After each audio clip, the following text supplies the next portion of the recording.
ಎಲ್ರಿಗೂ ನಮಸ್ಕಾರ ಸ್ನೇಹಿತರೆ, ಎಲ್ಲ ವೀಕ್ಷಕರಿಗೆ ದರ್ಶು ಎಜುಕೇರ್ ಚಾನಲ್ಗೆ ತಮ್ಮೆಲ್ಲರಿಗೂ ಸ್ವಾಗತ ಸುಸ್ವಾಗತ. ಸ್ನೇಹಿತರೆ, ನೀವೆಲ್ಲರೂ ಕೂಡ ಈಗ ಅಂದರೆ ಗೃಹಲಕ್ಷ್ಮಿ ಫಲಾನುಭವಿಗಳು 21ನೇ ಕಂತಿನ ಹಣಕ್ಕಾಗಿ ವೆಯ್ಟ್ ಮಾಡ್ತಾ ಇದ್ದಾರೆ. ಈ ಒಂದು 21ನೇ ಕಂತಿನ ಹಣ ಯಾವಾಗ ಬಿಡುಗಡೆ ಆಗ್ತಾ ಇದೆ, ಹಾಗೆ 22ನೇ ಕಂತಿನ ಹಣದ ಬಗ್ಗೆ ಬಂದಿರುವಂಥ ಮಾಹಿತಿಗಳೇನು, ಖುದ್ದಾಗಿ ಲಕ್ಷ್ಮಿ ಹೆಬ್ಬಾಳ್ಕರ್ ಅವರು ಏನು ಒಂದು ಶಾಕಿಂಗ್ ಅಪ್ಡೇಟ್ ಅನ್ನು ಕೊಟ್ಟಿದ್ದಾರೆ, ಇದನ್ನೆಲ್ಲ ಕೂಡ ತಿಳ್ತಾ ಹೋಗೋಣ. ಹಾಗೇನೆ ಇಲ್ಲಿ ಸಿಎಂ ಸಿದ್ದರಾಮಯ್ಯ ಅವರಿಗೆ ಅಹಂಕಾರನ, ದೇವಸ್ಥಾನಕ್ಕೆ ಅವರು ಹೋಗೋದಿಲ್ವಾ, ಯಾಕೆ ಈ ಒಂದು ಮಾತನ್ನ ಹೇಳಿದ್ದಾರೆ, ಏನು ಈ ಅಪ್ಡೇಟು ಎಲ್ಲನೂ ಕೂಡ ನಿಮಗೆ ತಿಳಿಸ್ತಾ ಹೋಗ್ತಾನೆ. ಹಾಗೇನೆ ಗೃಹಲಕ್ಷ್ಮಿ ಯೋಜನೆಯ ಬಗ್ಗೆ ಕೆಲವೊಂದಿಷ್ಟು ಅಪ್ಡೇಟ್ಸ್ ಬಂದಿರುವಂಥದ್ದು ಎಲ್ಲ ಮಾಹಿತಿಯನ್ನು ತಿಳಿತಾ ಹೋಗೋಣ. ವೀಕ್ಷಕರ ವಿಡಿಯೋನ ಸಂಪೂರ್ಣವಾಗಿ ನೋಡಿ. ಹಾಗೇನೆ ನೀವೇನಾದರೂ ಫಸ್ಟ್ ಟೈಮ್ ನಮ್ಮ ಒಂದು ಚಾನಲ್ನ ನೋಡ್ತಾ ಇದ್ರೆ, ಇನ್ನೂ ಕೂಡ ಸಬ್ಸ್ಕ್ರೈಬ್ ಆಗಿಲ್ಲ ಅಂತ ಅಂದ್ರೆ ಎಲ್ಲರೂ ಕೂಡ ತಪ್ಪದೆ ಸಬ್ಸ್ಕ್ರೈಬ್ ಮಾಡ್ಕೊಳ್ಳಿ. ಹಾಗೆ ಪಕ್ಕದಲ್ಲಿರುವಂಥ ಬೆಲ್ ಬಟನ್ ಕೂಡ ಪ್ರೆಸ್ ಮಾಡಿ.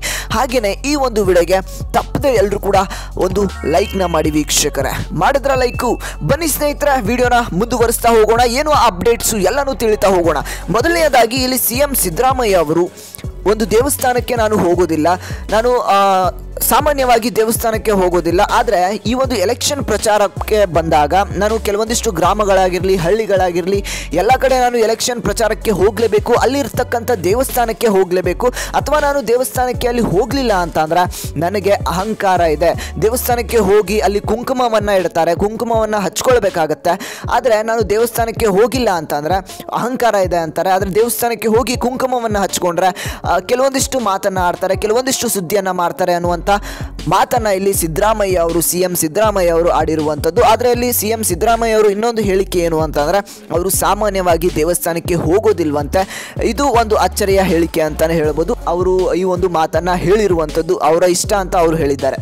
ಓಕೆ ವೀಕ್ಷಕರೇ, ಇಲ್ಲಿ ನೋಡಿ ನೆಕ್ಸ್ಟ್ ಒಂದು ಅಪ್ಡೇಟ್ ಏನು ಅಂತ ಅಂದರೆ, ಇಲ್ಲಿ ಗೃಹಲಕ್ಷ್ಮಿ ಯೋಜನೆಯ ಒಂದು 21 ಹಾಗೆ 22ನೇ ಕಂತಿನ ಹಣದ ಬಗ್ಗೆ ನಿಮಗೆ ತಿಳಿಸ್ಕೊಡ್ತಾ ಹೋಗ್ತೇನೆ. ಅದಕ್ಕಿಂತ ಮುಂಚೆ ಇಲ್ಲಿ ನಾನು ಓಕೆ ಸ್ನೇಹಿತರೆ, ಇಲ್ಲಿ ನೆಕ್ಸ್ಟ್ ಅಪ್ಡೇಟ್ ಕಡೆಗೆ ಹೋಗೋದಾದ್ರೆ, ಇಲ್ಲಿ ಗೃಹಲಕ್ಷ್ಮಿ ಸಂಘ ಉದ್ಘಾಟನೆಯನ್ನ ಮಾಡಬೇಕು ಅಂತ ಇಲ್ಲಿ ಲಕ್ಷ್ಮಿ ಹೆಬ್ಬಾಳ್ಕರ್ ಅವರ ಕಡೆಯಿಂದ ಒಂದು ಮಾಹಿತಿ ಈಗ ಸಿಗ್ತಾ ಇರುವಂಥದ್ದು.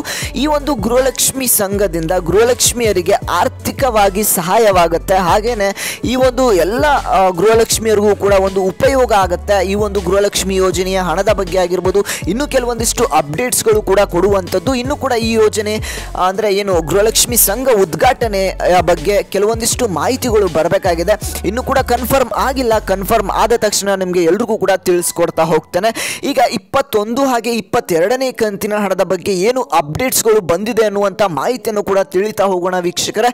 ಇಲ್ಲಿ ನೋಡಿ, 21ನೇ ಕಂತಿನ ಹಣ ಈಗಾಗಲೇ ಜಮಾ ಆಗ್ತಾ ಇರುವಂಥದ್ದು. ಒಂದಿಷ್ಟು ಹತ್ತತ್ರ ಒಂದು 5% ಫಲಾನುಭವಿಗಳಿಗೆ ಅಷ್ಟೇ ಜಮಾ ಆಗಿದೆ ಅಂತಾನೆ ಹೇಳ್ಬೋದು ವೀಕ್ಷಕರೇ. ಹಾಗಾದ್ರೆ ನಿಮ್ಮ ಖಾತೆಗಳಿಗೆ ಎಷ್ಟನೇ ಕಂತಿನ ಹಣ ಬಂದು ತಲುಪಿದೆ, ಇನ್ನೂ ಯಾವ ಕಂತಿನ ಹಣ ಬರಬೇಕು ಅನ್ನೋದನ್ನ ತಪ್ಪದೆ ಕಮೆಂಟ್ ಮಾಡಿ. ನೀವು ಕಮೆಂಟ್ ಮಾಡೋದ್ರಿಂದ ಉಳಿದಿರ್ತಕ್ಕಂಥ ಫಲಾನುಭವಿಗಳಿಗೂ ಕೂಡ ಹೆಲ್ಪ್ಫುಲ್ ಆಗುವಂಥದ್ದು ವೀಕ್ಷಕರೇ. ಇಲ್ಲಿ ನೋಡಿ ಸ್ನೇಹಿತರೆ, ಗೃಹಲಕ್ಷ್ಮಿ ಯೋಜನೆಯ 22ನೇ ಕಂತಿನ ಹಣದ ಬಗ್ಗೆ ಏನು ಅಪ್ಡೇಟು, ಇಲ್ಲಿ ಲಕ್ಷ್ಮಿ ಹೆಬ್ಬಾಳ್ಕರ್ ಅವರು ಏನು ಒಂದು ಅಪ್ಡೇಟ್ ಅನ್ನ ಕೊಟ್ಟಿದ್ದಾರೆ ಅಂತ ತಿಳಿಸ್ಕೊಡ್ತಾನೆ. ಅದಕ್ಕಿಂತ ಮುಂಚೆ ಒಂದು ಸಣ್ಣ ರಿಕ್ವೆಸ್ಟ್ ವೀಕ್ಷಕರೇ, ಇದೇ ರೀತಿಯಾದಂಥ ಅಪ್ಡೇಟ್ಸ್ ನಿಮಗೆ ಒರಿಜಿನಲ್ ಇನ್ಫಾರ್ಮೇಷನ್ಸ್ ದಿನನಿತ್ಯ ಸಿಗ್ತಾ ಹೋಗುತ್ತೆ. ಹಾಗೆ ತಪ್ಪದೆ ಎಲ್ಲರೂ ಕೂಡ ಸಬ್ಸ್ಕ್ರೈಬ್ ಮಾಡಿಕೊಂಡು ವಿಡಿಯೋಗೆ ಲೈಕ್ನ ಮಾಡಿ, ತಪ್ಪದೆ ಎಲ್ಲರೂ ಕೂಡ ಲೈಕ್ನ ಮಾಡಿ. ಚಾನಲ್ಗೆ ಸಬ್ಸ್ಕ್ರೈಬ್ ಆಗಿಲ್ಲ ಅಂದರೆ ಸಬ್ಸ್ಕ್ರೈಬ್ ಮಾಡ್ಕೊಳ್ಳಿ ವೀಕ್ಷಕರೇ.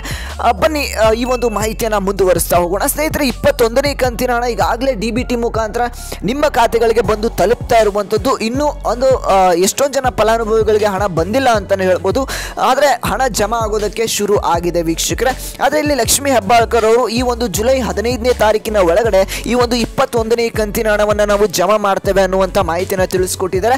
ಹಾಗೆಯೇ 22ನೇ ಕಂತಿನ ಹಣ ಕೂಡ ಇದೇ ಒಂದು ಜುಲೈ ತಿಂಗಳಿನಲ್ಲೇ ಜಮಾ ಮಾಡ್ತೀವಿ ಅನ್ನೋದನ್ನ ಇಲ್ಲಿ ತಿಳಿಸ್ಕೊಟ್ಟಿರುವಂಥದ್ದು. ಆದರೂ ಅವರು ಹೇಳಿಕೆಯನ್ನು ಏನು ಹೇಳಿದ್ದಾರೆ ಅಂತಂದರೆ, ಇನ್ನು ಒಂದೇ ಒಂದು ಕಂತಿನ ಹಣ ಬಾಕಿ ಇರುವಂಥದ್ದು, ಉಳಿದಿರ್ತಕ್ಕಂಥ ಎಲ್ಲ ಒಂದು ಕಂತಿನ ಹಣವನ್ನು ನಾವು ಜಮಾ ಮಾಡಿದ್ದೇವೆ ಈಗಾಗಲೇ, ಏನು ಈ ಒಂದು ಒಂದೇ ಕಂತಿನ ಹಣ ಬಾಕಿ ಇರುವಂಥದ್ದು ಅಂದಿದ್ದಾರೆ. ಆದರೆ ಇಲ್ಲಿ ವೀಕ್ಷಕರ, ಇನ್ನೂ ಎಷ್ಟೊಂದು ಜನ ಫಲಾನುಭವಿಗಳಿಗೆ 20ನೇ ಕಂತಿನ ಹಣ ಬಂದಿಲ್ಲ, 21ನೇ ಕಂತಿನ ಹಣ ಬಂದಿಲ್ಲ, ಹಾಗೆಯೇ 22ನೇ ಕಂತಿನ ಹಣ ಕೂಡ ಇನ್ನೂ ಜಮಾ ಆಗಿಲ್ಲ. ಆದರೆ ಅವರು ಹೇಳಿರುವಂಥ ಮಾಹಿತಿ ಪ್ರಕಾರ ಒಂದೇ ಕಂತಿನ ಹಣ ಬಂದಿದೆ ಅಂತ ಹೇಳಿದರೆ, ಈ ಒಂದು ವಿಡಿಯೋನ ಆದಷ್ಟು ಶೇರ್ ಮಾಡಿ, ಎಲ್ರಿಗೂ ಕೂಡ ಶೇರ್ ಮಾಡಿ, ಯಾರಿಗೆ ಎಷ್ಟು ಹಣ ಬಂದಿದೆ ಅಂತ ಇಲ್ಲಿ ಗೊತ್ತಾಗುವಂಥದ್ದು ವೀಕ್ಷಕರೇ. ಹಾಗೆಯೇ ನೀವು ಕೂಡ ನಿಮ್ಮ ಒಂದು ಜಿಲ್ಲೆ ಯಾವುದು, ನಿಮಗೆ ಯಾವ ಕಂತಿನ ಹಣ ಬಂದಿಲ್ಲ ಅನ್ನೋದನ್ನ ತಪ್ಪದೆ ಕಮೆಂಟ್ ಮಾಡಿ ತಿಳಿಸಿ ವೀಕ್ಷಕರೇ. ನಿಮಗೆ ಇನ್ನೂ ಕೂಡ 22ನೇ ಕಂತಿನ ಹಣ ಅಷ್ಟೇ ಬರೋದು ಬಾಕಿ ಇದೆಯಾ, ಅಥವಾ 21ನೇ ಕಂತಿನ ಹಣ ಬಂದಿಲ್ವಾ, ಹಾಗೆಯೇ 20ನೇ ಕಂತಿನ ಹಣ ಬಂದಿಲ್ವಾ, ತಪ್ಪದೆ ಎಲ್ಲರೂ ಕೂಡ ಕಮೆಂಟ್ ಮಾಡಿ. ಹಾಗೆ ಈ ಒಂದು ವಿಡಿಯೋನ ಪ್ರತಿಯೊಂದು ಗೃಹಲಕ್ಷ್ಮಿ ಫಲಾನುಭವಿಗಳಿಗೆ ಶೇರ್ ಮಾಡಿ, ಅವ್ರಿಗೂ ಕೂಡ ಈ ಒಂದು ಮಾಹಿತಿ